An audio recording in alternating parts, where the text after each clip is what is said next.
So, Okay. So one question so about that, Faisal, yeah? Like a lot of people, especially like international people, they might not know much about boots. So like just describe for us like what is boots and what do they do and what kind of okay, level are they at?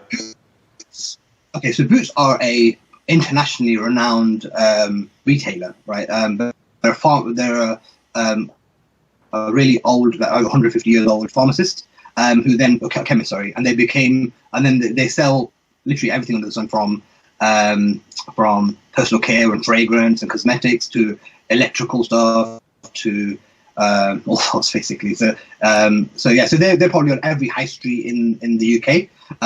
They've now been bought out by Walgreens of America. So they're now known as Walgreens. I think about 10 years ago they had a merger with Alliance Chemists from Germany. So there's this powerhouse of that three massive organizations in one. So big From five. corporate basically, and you're like in charge of buying and procurement and stuff there, yeah? Yeah, yeah. So obviously for one of the categories, which was personal care, so deodorants and shower gels and things like that. So Okay. I was the good thing about that was you also got to work with big brands, so Procter and Gamble, Unilever, and you started to understand some of the brands within that, so Dove or Shaw or these kind of guys. And then you learn that every brand has got its own objectives. Okay, so this brand is doing well in this particular field, but not this product. How do you grow sales of that? A lot of it was to do with we had decisions to make about promotions and shelf space and where does it fit on shelf and all of these type of things.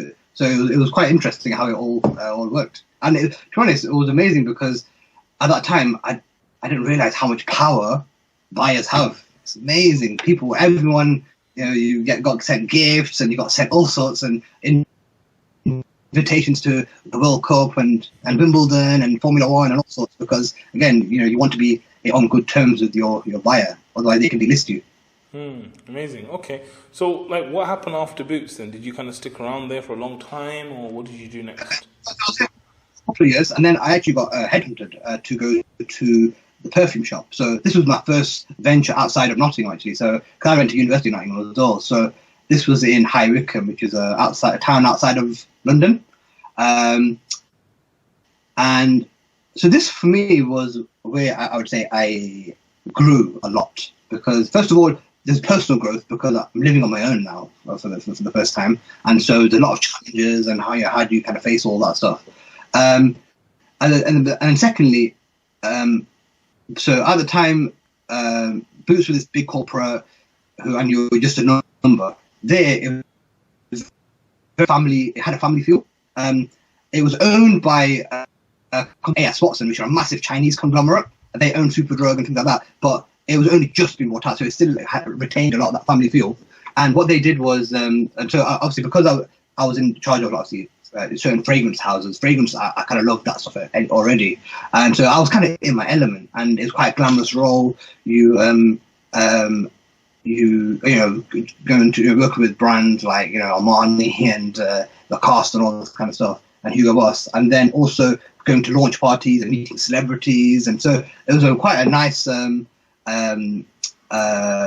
It was quite nice just from a enjoyment perspective. But I think even the work involved, they were quite good with things like development. So because it was more like doing. It wasn't I'm going to send you on training and things like that. It was okay, look, so they sent me on go to this trade fair, see what you can find and stuff. Or it was what about we're doing this Christmas gift set, like work with the supplier, see if you can develop a nice design and things like that. So I kind of got my first taste of and not only that, then you can see how did your gift set do, because that was an exclusive gift set with others, and I sold this many. Okay, next year it's going to sell. What I mean? So it was really good to get that kind of taste, and because they were number two.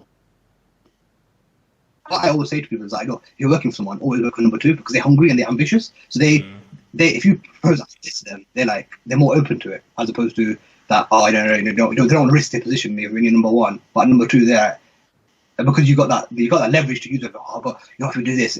Boots aren't doing this. Boots are number one for the time, so it was quite. So that was kind of the perfume shop.